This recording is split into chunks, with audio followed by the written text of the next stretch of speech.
You are listening to Nerd Best Friends, a podcast that covers the nerdy conversations you're already having, or wish you could. It's the nerdiest thing you'll do this week.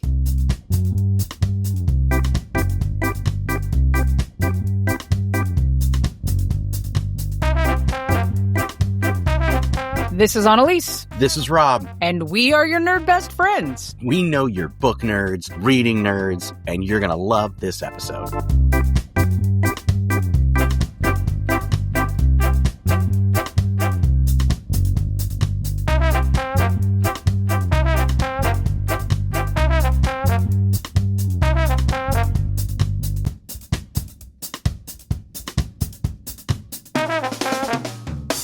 This is Nerd Best Friends, where we celebrate the nerdy conversations you're already having or wish you were. We're your nerd companions on a quest through cosplay, comics, D&D, pop culture chaos, and all things wonderfully weird. If you're loving the ride, hit subscribe, follow, or share this episode with your fellow nerds, because the algorithm needs a little nudge from the nerd herd. Let's make Season 5 our nerdiest adventure yet.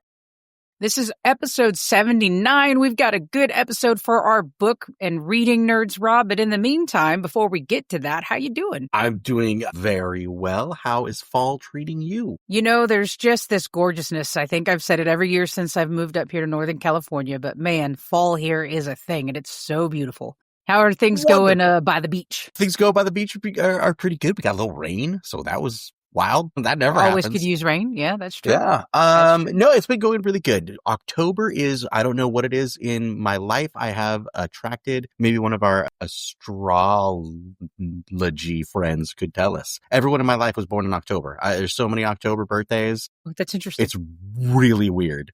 So That's like the last 2 weekends, it's like, oh, there's 3 people's birthdays on this weekend. There's 4 people's birthdays on this weekend. It's very strange. Everybody in my life is born in October. How funny. I have 2 of my siblings are birthdays in October, one right after another. Yeah, I feel you. There we go. Hey, before we go on, we have some Talk Nerdy to Me today, but before we do that, I just wanted to mention, I don't know that we've mentioned it, but, our past guest, Alison, from a couple years ago, who won LA Comic Con's cosplay. That's right, yes. She just won again for a whole nother costume. So I just want to give a shout out to Alison on Instagram. Again, Best in Show in the Masters Division at LA Comic Con 2025. So congratulations, Alison. Absolutely well deserved. Like, so cool. We talked to that person. Now they're a 2-time champ. 2-time champ and another great costumes. I know we posted some stuff on our social media, but go check her out. Super happy for her winning again. Yeah, if you're not finding us, be sure to follow us, because I know we reposted it. So Nerd Best Friends on Instagram, and the other one,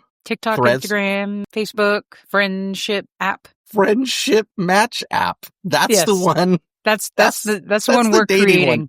That's our Nerd Best Friends portal. Spoiler alert. Oh boy. All right. In the meantime, talk nerdy to me.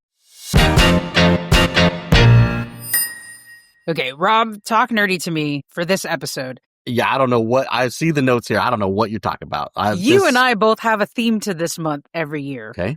Yeah. You have Orctober. Tell us about Orctober. Orctober is for sure a thing in the miniature painting community. Every October, we become Orctober, and you start painting your orcs. Everybody's got orcs lying around if you're in the hobby. The thing about orc boys and orc forces is there's always a ton of them. They're like fodder. So you gotta you put on your reading glasses and you sit down and paint some orcs during Orctober. Well, we're here towards the end of October. How many orcs have you Orctobered? Or is there a particular army that or something that you're working on? Not enough Orctober orcs. I definitely at the end of September set myself a lofty goal. We'll talk about this a little later, but I designed myself a 750 point orc force for, what's the name of that game? Age of Fantasy.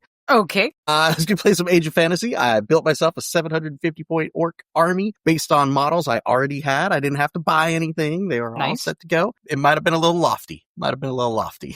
So your goal, though, you have 8, 9 more days, 10 more days, not quite 10 more days of October left. Like, maybe there's still time to finish that army. Are you going to come over and help? Okay. Well, listen, we can assembly line this thing, get these orcs done in a weekend. Well, on my end, this is stolen off of social media. I'd give a shout out to the first place I heard it, but I don't remember. But I just fell in love with the idea of Crocktober because it's getting colder and people want warmer food. So why not have a month in the fall where you start making crockpot foods? Definitely And thought this was going to be about rubber shoes. Not those kind of Crocs. No, Crocktober. I'm going to share something that I've learned, and I'm actually making some today. But growing up, my mom used to make chicken tacos, right? And she would make some where you shred the chicken and you cook it. And she would always use this little yellow can of spicy tomato sauce called El Pato sauce. Absolutely. Yep. Right. Okay. So people are familiar with El Pato sauce. It's a thing. Too spicy for me as a kid. And definitely I can't handle spice as an adult for various reasons. But, well, you and I have talked about this previously, that it might be a gallbladder thing because everyone we know in our little circle of friends who don't have a gallbladder struggle to digest spicy foods. So I don't know if there's a connection, but we have a small connection with our people that no gallbladder, no spicy foods. So all right. What I would do growing up is my mom would also fry up some, or, cook in the pan some chicken without the El Pato sauce, because not everybody in my family liked spicy. I would do a mixture of the little bit of the chicken with the spice and mostly the chicken without, to kind of bland out the spiciness, and I would like it, and it was good. So I learned about this recipe, and I was like, there's no way. And so instead of pan frying it and cooking it in the sauce in a pan, you put it in a crock pot and you let it sit for hours. Just can of El Pato sauce and some chicken. Whatever it is it the slow cooking that cooks out a lot of the heat? I don't know, but it is so delicious. It was never that hot spicy. out of these. But it is hot. It's actually says hot on the can. It is hot. Okay. It's salsa, right? It's tomato sauce with spice in it. Yeah. Putting it in the crock pot and letting it slow. Maybe the moisture from the crock pot. So my favorite Crocktober right now is shredding up some, actually just frozen chicken breast with a little bit of El Pato sauce and let it sit there for 4 to 6 hours and then shred that up. And oh my gosh, it's so good. Has all the good taste without any of the hurt. And it's so exciting. That's Crocktober. I'm down. Set it and forget it and eat delicious food later. Crockpot-tober. Okay. Crocktober. Orctober. I didn't know if it was going to be crocodiles. I didn't know if it was going to be rubber shoes. Those were the two options I was thinking it was going to be. Crocodiles would be interesting. Maybe next year. I was waiting for you to hold up a crocodile miniature or something. Well, and be like, you paid all the orcs you want. I got killer Crocs. I got Crocs. Robert Irwin's all shredding out on Dancing with the Stars right now. Or not Robert, his son. Isn't his name Robert as well? I don't know what the you're young talking Irwin. about. Are you talking about Steve Irwin, the crocodile hunter? I'm talking about his son, Robert Irwin. What does he do? He's in Dancing with the Stars right now and shredding the dance floor. So is it because he's a dancer or because he's a star? I guess he's a star. Of what? It's Dancing with the Stars. He's not a dancer. What did he? He followed in his father's footsteps and is a social media mogul about animal awareness. And yeah, he does all the same stuff, safari stuff that his dad did. Does that make just he doesn't have the television star? show? Well, I mean, you can say that about all of the Dancing with the stars, but we'll leave it at that. They're just scraping bottom of the barrel. I think you don't they have to always have. Okay, it's not like there's no they ran out. They went through the Hollywood Walk of Fame and looked at all the stars, and they were like, "These people are either dead or we used them already. We're done." I don't know how they decided. There's TikTok stars and stars, and it's I don't know who any of you are. Yeah, that sounds. But either, rough. I mean, he's Crocktobering it on the dance floor, so good for him. He's what? Wait, that's the crocodile side of Crocktober. Oh boy, it's stretch. Hey, everybody, I'm not trying to cause beef with the crocodile hunter's son or anything. Absolutely I'm just not. what is going on with Dancing Preservation. with the Stars? Take care of the animals. Conservation. You got it. Whew. Same. Crocservation. Send in your deep thoughts, nerd questions, or talk nerdy to me subjects that you'd like us to cover by sliding into our DMs or send us those topics to podcast@nerdbestfriends.com. Gosh, if Mr. Crocodile Jr. slides into our DMs this week, I'm going to be in trouble. That would be amazing. Well, nerds, we'd like to welcome Brick Marlin to the show. Welcome, Brick. How y'all doing? Glad to be here. Doing great. Very happy to have you on, Brick. Cool. This is awesome. So like we typically do, we want to start just by having you tell us a little bit about yourself and maybe some of your nerd cred. Oh, goodness. Okay, well, a little bit about myself. I started writing a lot of horror and stuff like that, and I've kind of got into writing more young adult science fiction, fantasy, and I've got a little bit of horror there and stuff like that. But I just, I saw it. I write that kind of material. I have a couple books out of print right now. They're slowly getting back in print. So I have about 12 books that I've written, probably about 30, 35 short stories, something like that. And yeah, because I usually, that's something, I've just done it since I was a kid, just writing and stuff like that. And I think the first thing that I had watched was, and I actually wrote another part of it, which is, this is going to show my age, like Ricky Tikki Tavi, that cartoon back in the day. Yeah, it was so cool. And I don't know what inspired. Yeah, it is so cool. It's like, I don't know what inspired me. I was like, I got to write something else about this, and I don't even know how old it was at that time, but I love, just, love that aspect, just writing and stuff like that. Cause I read a lot of different books and stuff like that, even that genre, a little bit out of the genre, but also, I run and do a few, every once in a while I do a triathlon and stuff like that. So I guess I nerd out with that too. Yeah. Wow. Yeah, okay. So now that is something you can nerd out about. I know these runners, you probably got spreadsheets, you track the mileage on your shoes, you got a fancy watch, Yeah, the watch and everything. Yeah, it's because I'll be honest with you, it's like the only thing, the farthest that I've ever ran like on trails are like 13 miles, which is a lot, but it's like, that's a lot. Is, and then, the people I follow or whatever, that are true athletes, or even the ones that are just like myself, and they're doing like ultras and all that. I'm like, I don't know if I could do anything like that, because I'm in my 50s. So it's like, that age really doesn't really matter. But at the same time, I'm like, man, that's a long way, these guys and gals that do it. But it amazes me, and I envy all that. I always joke with people who are athletic. I'm like, how much do you hate yourself and your body that's what you're doing for fun? Yeah, it's something, because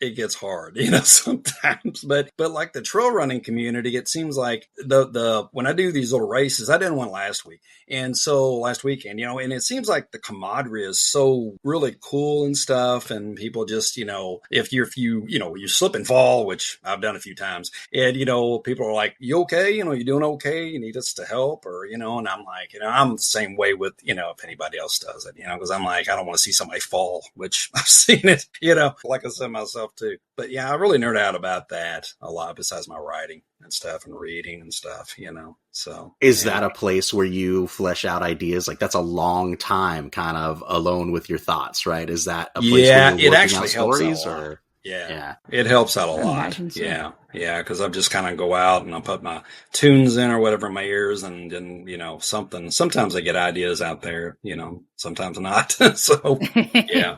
So we saw, and I think you mentioned starting early and starting young. We have on your bio here that you started at 9 years old as a writer.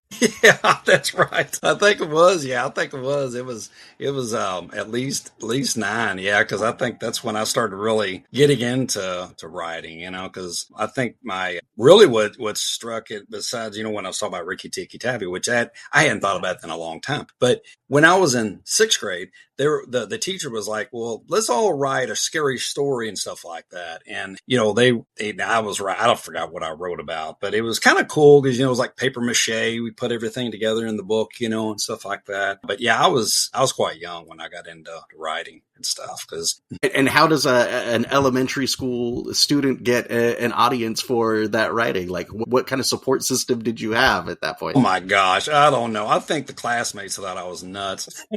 Just because it's just like, because I'm writing about all this scary stuff, and they're like, what is this, and that's kind of what we were writing about. Like I said, I can't remember what it was I wrote, and stuff, What's wrong with Brick? Do we need to call it pretty much. Yeah. They're like, okay, but tangent real quick. I had a very similar story. I grew up reading Stephen King, and I remember somewhere, not as young as 9, but somewhere either junior high or high school, I remember a very specific assignment where we had to use some of our classmates in our story. And I wrote this Stephen King-esque murderous story with some of my classmates in it, and that I had to read it in front of the class, and it was crickets. Oh my gosh. Wow. I feel you on that. Like, it was intriguing to me to write this story with a twisted ending, and it wasn't taken well. Safe? Is this a safe? If it hasn't happened yet, best friend. Oh no! Yeah. I'm getting nervous with you too, Brick. So we've known each other since Rob was 14, I was 15. We met in high school. We've known each other for almost 40 years now. So that's cool. Yeah. Yeah. That's awesome. So we joke around a lot. If it sounds like, oh my gosh, what's happening to this podcast? Are they going to get in a fight? No, we're not. We nerd rage a lot, but it's just all in good That's all fun. right. I like it. Yeah, that's awesome. Also, from what we've seen, Brick, many of your works walk a line between science fiction and horror. So can you tell us about what it is about that crossover, or what inspired you to do that type of crossover? Oh, man. When you were talking about like reading Stephen King and stuff, and that's what I read a lot of his work growing up and stuff. And I adore that, and there's a lot of books, his newer works, that I haven't really delved into, but so to answer your question, I really think like I'm a huge fan of the original Twilight Zone, and like, the Rod Serling, and like the one, I know the series that came out in the 80s, I didn't really know. I'm trying to remember. I think I've watched some of the episodes, but I remember more of the ones, that are in black and white and stuff like that. And that I think that helped me along with what I wanted to write and stuff. And it's like I don't know, it's like that psychological experience and being scared and stuff like that. And Serling was, I'm saying this right, but I mean, the Twilight Zone was so good at the creep factor of all the stuff that he come up with, and then it was him, writers like, Ray Bradbury, which I dearly love reading his, Charles Beaumont, Richard Matheson, those authors, oh my gosh. And some of those, those stories on there and some of that stuff, but that's where my inspiration came from, that. And, I've read a lot of science fiction and hard science fiction, and I don't, when I write science fiction, I don't really know how to write some of the harder science fiction. So I'm kind of like, okay, well, I can kind of do the best I can with it, because I know Ray Bradbury did, wonders with all that, and he just, and put robots in his stories and different things. And I thought he wrote other stuff besides just science fiction. But yeah, that's where I got a lot of my inspiration, I think, and that's how I've kind of fed it into that, fed it into that work and stuff. Hey, let's compare notes. What was the first Stephen King book you ever read? Ooh, oh boy. Let me see. I have to remember if there's two. I know there's two. I'm going to go with Christine. Okay. Christine was probably my favorite. Yeah. Which one was yours? I mean, mine was 4 Past Midnight was the first one I ever read. Cool, I was like 12. I was way too young to be reading Stephen King, but I had one of those public library cards, and parents who were just happy that I was reading, so they didn't really monitor what it was the 80s, right? Like parents really didn't monitor much anyways. But yeah, Christine's a great example of that mix of science fiction and horror, right?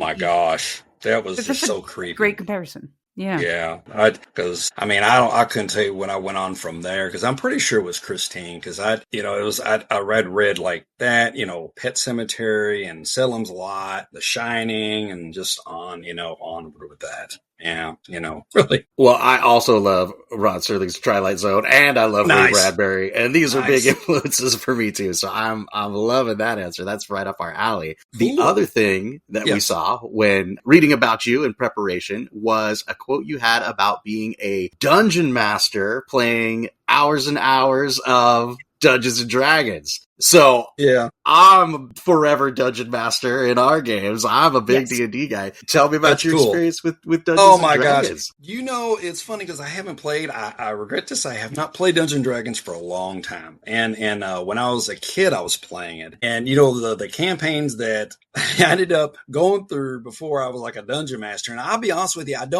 didn't know a lot of the rules on what dice to throw and stuff like that. And I know it was terrible. I'm sorry. But, I would create worlds for the campaign to go through instead of going through a module. Because, I have and probably hopefully like yourself, it's like I still have like original modules, Dungeons and Dragons modules, like a stack of them. Plus I still have the original Fiend Folio. I think one of the manuals and stuff like that.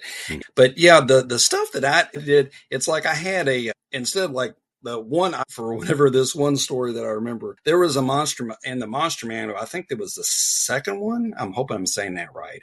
But there was a creature called the Armor Vrax. I'm hoping I'm saying that word. So it was like a 6-legged dog. So my character was an elf. And I ended up, somehow I was like, I had this, suppose I had this creature as a pet, and that's what I wrote on and stuff like that. But it's a boy and his dog story, just in hell. Exactly. I like that. And it was funny because, Well, I got into it with one of the other people in the campaign and stuff like it in the group. And it was fun, but they were like, I was like, well, if you're going to do this to me, I want to sick my armor racks on you. And then that's what I did. And we had a little bit of a battle. That's where you're playing with the kids, because it just turns into a big fight. Oh, yeah. Yeah. But I mean, that's the ones that's the stuff that I remember. I mean, I remember, just, trying to be a dungeon master and trying to just invent different worlds and stuff like that for my friends to go through. And there was one point I attempted to do like my own role playing game, and I'd invented that, but I've never really pursued on writing more of that out, because I don't know all the rules and all that stuff. That's something if I ever eventually do, that'd be cool. But I've just never pursued that. And I was like, okay, well, let's just take some science fiction and throw in there, and do that. But yeah, I was always into that. And even though, gosh, what was that? I found a book one day, I still have it, where you could do a role playing game of Teenage Mutant Ninja Turtles. Yes. Oh, yeah. Yes. The Palladium TMNT game. I had that. Boy, you want to talk about rules heavy. There's that's a whole thing. Like the Rifts universe, there's a stat for everything. It's over the top too much. Like so you're this Teenage Mutant Ninja Turtle, and you got your 4-page freaking character sheet, and then you jump into a Jeep. Well, here's another character sheet for your Jeep, and I can tell you the hit points and armor rating of the tires, and the front fender, and the roll bar, and it's so over the top. That's too much. I remember having that book too, and some of the supplements being this is so cool, and never being able to play it because it was so overly complex. That is wild. That is so cool, because I don't know anybody else that had that, and it's like, I just happened to buy it one day. I might have been at the old Walden Books or something that was in the mall back then, because, but yeah, that's so cool. It's one of my. I'm sorry, because you kind of just led us into the next question we had for you. Okay. Talking about role playing games and stuff. Yes. So if you were to pick one of your books to turn into a comic book, a graphic novel, or a role playing game, which would it be and why? What would you choose to turn into a game like this? Man, let's see. Gosh, that's a really good question. I'm trying to have to think about this one because probably maybe one of the books that I'm working on getting republished is called Blue Lights in a Jar, and that one I could see that probably being a role playing game, because there is the villain in it in there basically steals souls and stuff, and his thing is he has a little place in purgatory, a little room where he has all these souls in jars. And so when he collects the souls, he takes, and when he gets your soul, if you're on your deathbed and stuff, then you're you're a child. So it's like your inner child. So he would just, collect them and put them in there. So for probably a role-playing game, it would probably work, because there would be more stuff that I could add to it. But if you're trying to get away from him, or, you're trying to, trying to escape him and stuff like that, I guess that's the only thing I can think of. Blue Lights in a Jar sounds like it could be a game, right? If you got kids on bikes, 8 parsecs from home, keep on the borderlands, Blue Lights in the Jar. It's right there on the shelf. Exactly. Probably feed some more stuff into it. What about into a comic book or a graphic novel? Oh, wow.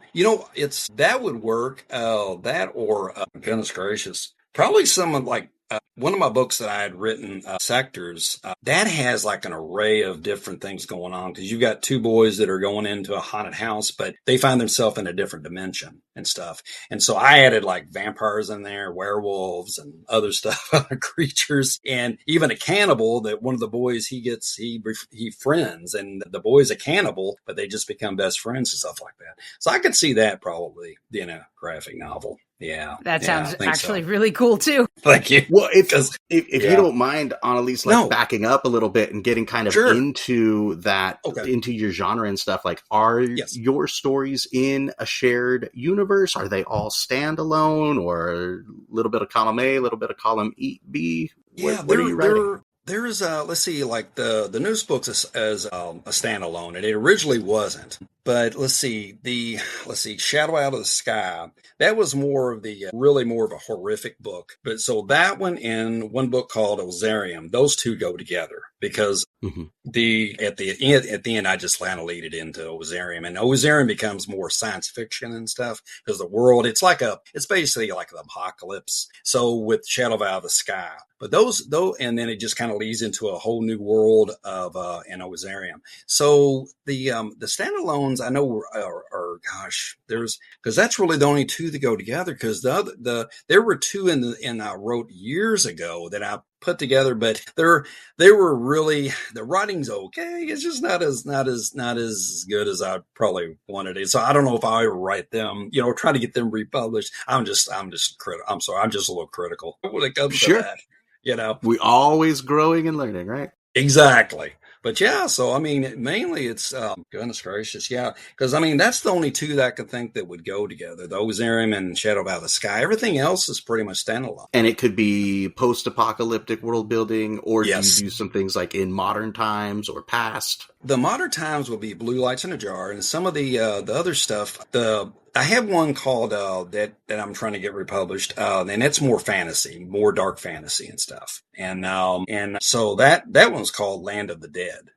But it's not really, there's no zombies in that one. Yeah, I do a lot of that. Yeah, that's the only one that's really more dark fantasy because, even Blue Lights is too a little bit. Yeah. And am I right that most of this fits in like the young adult kind of genre level, or is some of this stuff like really hardcore horror or scary? Gosh. Well, the scariest one, I had a lot of reviews on still on Goodreads for Shadow Out of the Sky, and that's real hardcore horror. That was more for adults, I think, and I would say more for adults. Even Ozarium, it's like most of my other stuff. I'm finding out that that I'm, for young adult, that's kind of where the direction I'm going in, but like the Zephnarr Phase, I didn't really think it was young adult, but it's that my editor was mentioning, she's like, this is more of a young adult book. And I'm like, I didn't really realize that. I was just wrote it. But I feel like that when I write my characters, I feel like that I'm more in touch with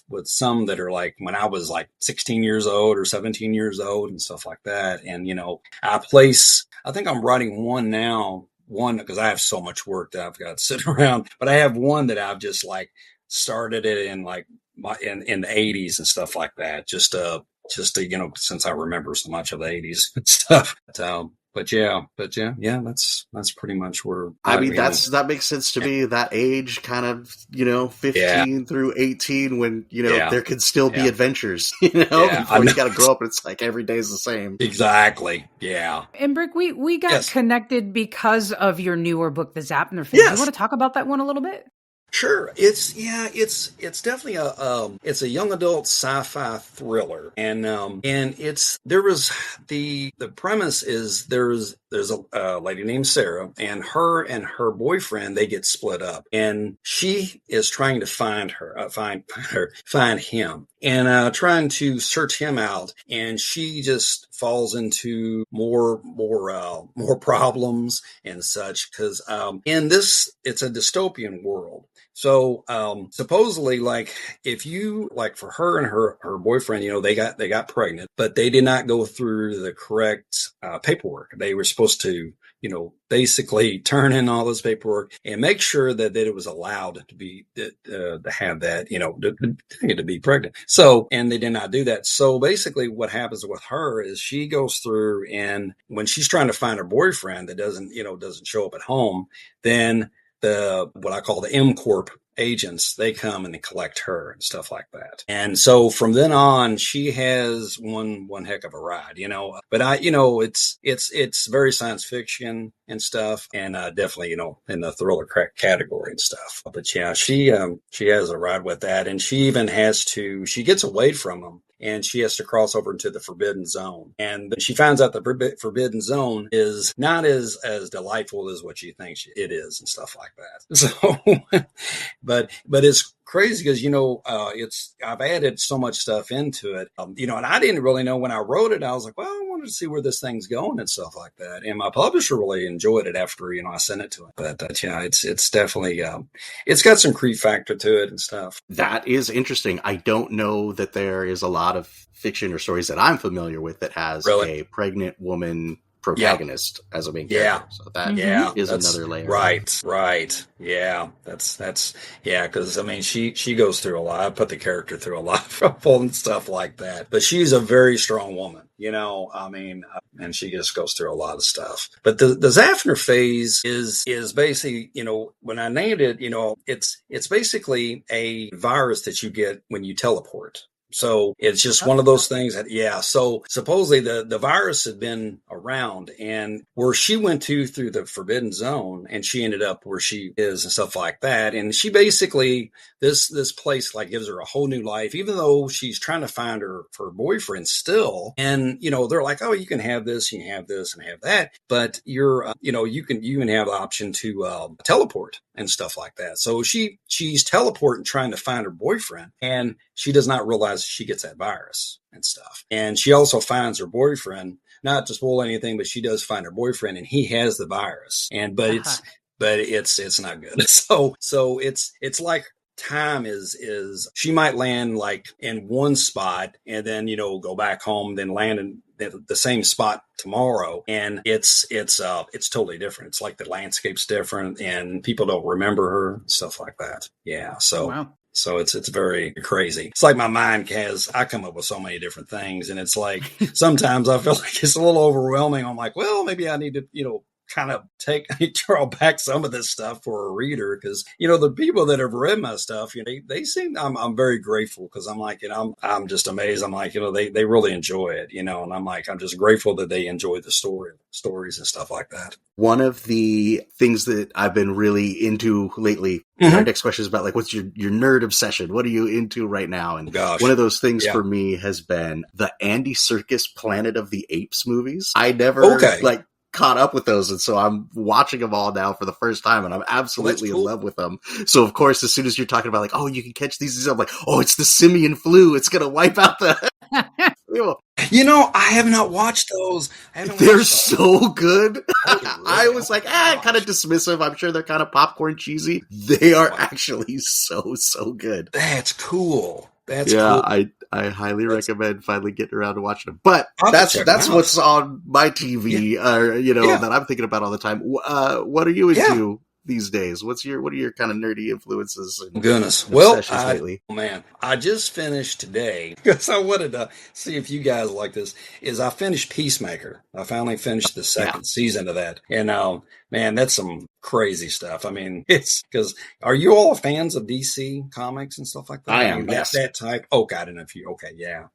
Cause cause I don't know a whole lot about comics and stuff like that. It's just like, I've read some through the years and stuff like that. And I like Marvel stuff, but yeah, I really nerded out with I think Peacemaker, because I was like, I could get this thing done. But I enjoyed that, a lot. Peacemaker is an interesting one, because it's one of those things where like very kind of obscure character, right? Like I know comics, it very much so. Yeah. I was kind of tangentially aware of like there were peacemakers and they had silly helmets and they were like a fascist, army of, people in some other planet or whatever. And so for them to take that and make this show and put John Cena in it and get all this popularity, it's really something. I know it was some crazy. It's a crazy series, it is, because there's violence and then there's a ton of humor at the same time. I know like, there's like they walk a good line of like, oh god, and then that laugh, that release, right?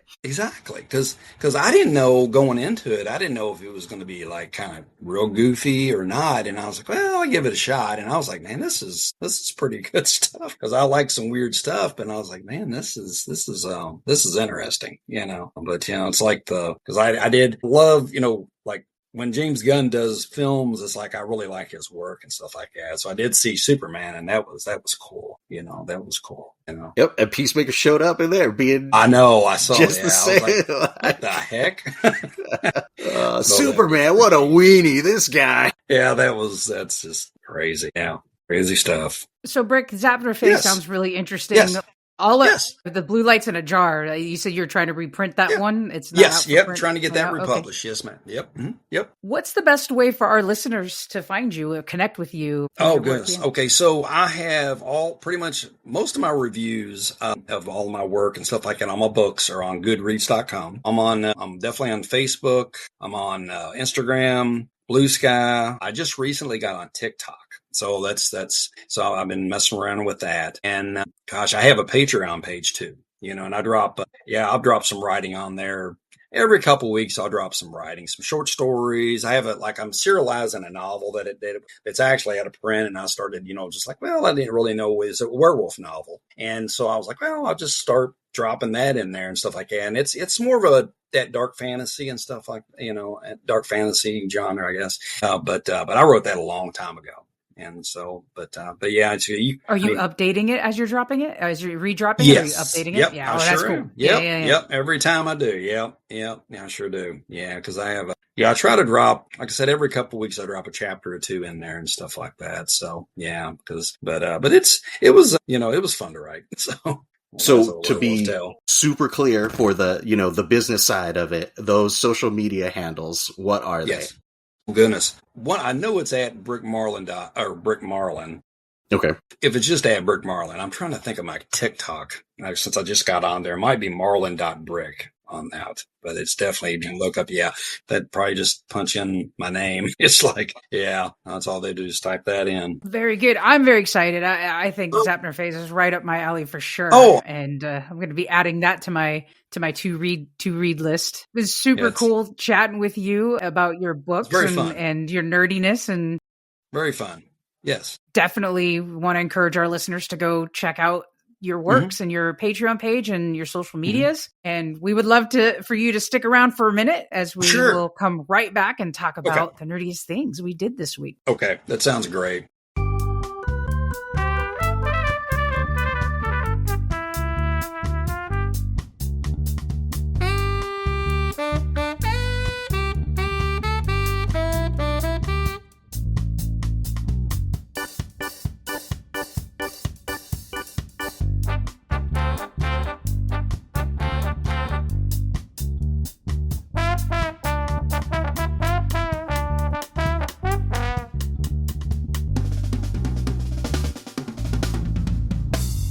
Welcome back, nerds. We are still here with Brick Marlin, author of the Zephnarr Phase. Go find him on social media. But in the meantime, Brick, we invite you to join us and tell us, what's the nerdiest thing you did this week? Goodness. I think the nerdiest thing, I jumped back into reading some Douglas Adams. I have to throw some books that, like that, since he was The Hitchhiker's Guide to the Galaxy, right? So he wrote, what is the name of the book? I just started it like 2 days ago and I'm so far into it. It's Dirk Gentry's. Oh, yeah. Holistic Detective Agency. That's it. Yes. And it's so fun to read because it's, I love his writing. And so that is something I was like, because I found, actually my wife found it. She found it for me at Half Price Books. And the next one that's after that, I don't know if there's more, but I want to get more into his his work. But yeah, that was my thing to get into this week. That's a great pull. Yeah. Yeah. Because of course there's Hitchhiker's Guide to the Galaxy and, read that long time ago. But yeah, Dirk Gently's Holistic Detective Agency. Yeah. I remember that coming up and wanting to read it. No kidding. Yeah. Gosh, it's going to be I was going to say a year or two ago. It was probably 10 years ago. They did, they launched a HBO series about it. Really? I want to say it had Elijah Woods or something in it. And I'm like, I got to read those books, but you reminded me. So that's good. Bring that back up. I should do that. Now it's on Rob's list. Yeah, it's back on your list again, Rob. I do these shows and we sit here talking. I make a real actual list of the things That's awesome. I need to do. All right, Rob, what's the nerdiest thing you did this week? The nerdiest thing I did this week, this is probably the fourth time I've explained it because we do these shows weekly, but in October, we call it, so one of the hobbies I have as well, Brick, is little miniature war games, right? So you're and do D&D with the little figures and stuff. And that's neat. I paint up the figures and, do the whole thing. And that's so cool. In that miniature painting community in October, we all call it Orctober. And so you get your little orc miniatures, and that's what you're painting. So it could be your Lord of the Rings orcs, or your Warhammer orcs, or your D&D orcs, or whatever it is. Yeah. And so I made a very robust plan this year of like, all right, I'm grabbing all of these, and I'm going to make an army for this game that I'm playing, and all this kind of stuff. I bit off way more than I could chew. I'm not going to finish. But one of the things I did this week was I was like, okay, can I get this done? What if I didn't give up? Let's map it out. Here's how many orcs I have. Here's every day, of the next 10, 12 days of October. What if I painted, like what's going on that day? What can I do? All right, well, this day, yeah, if I painted an orc that day, that'd be great. Next day, nope, I got to work late. Can't paint it that way. Next day, nope, I got D&D that night. Can't paint that night. But the next night I could paint another orc. And the next day I could paint another orc. Nope, I'm going out of town, can't paint that day, map it out. And even if I, applied myself and got that stuff done, I'm still not going to make it. So I got to switch my mindset to be like, you know what? Let's just be happy with the orcs that you did paint and not sad about the orcs that you did not paint. Right. Gosh. I mean, you're going to have to retheme November. Instead no, of No I'm going Shave to put them in a November, box. it's going to be like nothing but orc November. Here's the thing. I'm sick of painting orcs. No more green for me. I'm done. So what's going to happen is those guys are going to go in a box, and I'll probably put a fun sign out, I'll put a piece of tape on the box that says open in October 2026. October 2026, and I'll finish them then. Lord knows there's plenty of other stuff to paint for the next 11 months. That's crazy. That's neat, though. That is so neat. Oh, my gosh. I remember having those little figures and stuff like that. Nothing like that. That's neat. It's fun. Honestly, the thing that I love about it the most is it's very calming for me. It's a thing that I do at the end of every day. So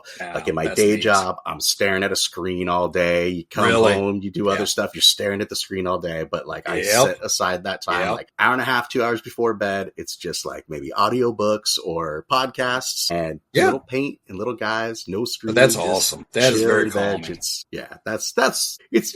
I would say it's cheaper than therapy, but it's not. It's very expensive. It doesn't seem like it hurts as much because you're not doing your co-pays one at a time. That's what it is, yeah. No kidding. Goodness. All right. Analese, what's the nerdiest thing you did this week? Well, it is October, not just Orctober. Every October, what's on my table? It's Final Girl. So this is my typical time more than any other time of the year that I'm playing Final Girl. I get all the LED mood lights in my nerd room and turn on spooky playlists and play this game that Rob found for me. And Brick, I don't know if you've heard of Final Girl before. It is a solo play game that you are the final girl of a horror film. So, oh my gosh. They are tangentially based off of actual horror films, obviously without all the licensing. Legally distinct. Yes, legally distinct, but this one's kind of the Freddy Krueger one is Dr. Fright, and this one is the Jason at Happy Camp Trails. And what's really great, man, that's neat. I constantly shout out Van Ryder Games, and the creators of this game did such a good job. They're interchangeable. You can put any final girl in any location with any killer. They're 3 seasons big. Their fourth series, they're doing a little bit differently. They've been Kickstarters where you get this big luxury box with all the things, and they're now doing their vignettes one at a time. But every October, I'm playing Final Girl as much as possible, especially now that I have my little nerd room in the house that I can close the door so I can leave it out. My cat won't come in and eat the meeples. So, and then we have a vet bill that means no more Final Girl games, but I'm in between this year painting Series 3, priming and trying to paint Series 3. I am not a prolific painter like Rob is. I have very few things that I've painted, but I don't find it as relaxing. I stress out a little bit more than Rob does. I need to just do it. So I don't do it as constant as Rob does, but I do take some pride in painting. So I'm in the middle of painting Series 3 while I'm playing Series 2 and 1, but I can play Series 3 locations because you can mix and match. And, I just turn on YouTube random playlists of instrumental horror music, and it's so cool because you want to talk about storytelling. I am telling the story of this final girl and what she's going through. And it's card and dice based. So it's a little bit like solitaire that you're pulling a card that tells you what the killer's action is and what your action is. And you play these different cards. I mean, it is so good. And I'm just narrating a story as I go along. That's neat though. It's so fun. It's so fun. But October, nerdiest thing I did this week was knock out a few games of Final Girl like I do every October. That's awesome. I was in a store up in Santa Clara. They've got a nice big game store up there, and I was checking it out, and they have a whole section of solo games, right? Oh, let's go walk over the solo game section. And just shelves and shelves, display shelves of Final Girl stuff. And I'm like, wow. Man, Analese would love this. So then I thought, no, she wouldn't. She already has all this stuff. I have everything. You literally has everything available. Well, that's what's really cool about this game. Again, they designed a really great game. You have to have a core box that has all the main pieces, and then each little vignette has 2 final girls and the bad guy, and maybe a vehicle. And you don't have to play it with the minis, right? I went all in for each series, so I have everything that's possible to have for these things, but you can play it with these 2 little vignettes, and you don't have to buy the whole series. Like, I don't really want all these games. I want the one that's like Poltergeist, so I'm going to buy this vignette, and you can just play those and mix and match. So they did a really good job. You don't have to spend hundreds and hundreds of dollars to have all the things. But the only thing I don't have, Rob, if you're ever in stores, is they have alt killer minis. They're very hard to find, but they're alternate minis than the original ones they published. They're a bit more gruesome and grimy. I don't have those. They're the only things I don't have of the Final Girl or anything Series 4. But that's cool. I'll get that eventually. Okay. Yeah. Well, next time I'm at a cool game store that has Final Girl stuff, I'll FaceTime you, and you can let me know if they're the minis you need. Alt minis. They'll say alternate Series 1 minis. You can't miss them. And it's just the bad guys. You can't miss them, and now it is your job to find these for me, Rob. You must. No. Speaking of October, Halloween is coming up, and your nerd best friends have a top 5 episode for the spooks and scaries in your life. Join us next week for our Halloween Spook Fest extravaganza. Before you go, hit that follow and subscribe button, drop us a 5-star rating, and if you're feeling the nerd love, find us on social at nerdbestfriends or email us at podcast@nerdbestfriends.com. Help us grow the nerd herd and keep the geeky goodness rolling. That being said, Brick, thank you so much for telling us all about your books and your nerdisms, and really looking forward to reading the Zephnarr Phase. Honestly, it sounds really great. It's going on my list. Thank you very much for having me. Yeah, it's been fun, a whole lot of fun. Yeah, I'm truly grateful. Thank you, guys. Let's be sure we stay in touch on social media and keep together. All right, nerds, we'll see you next week.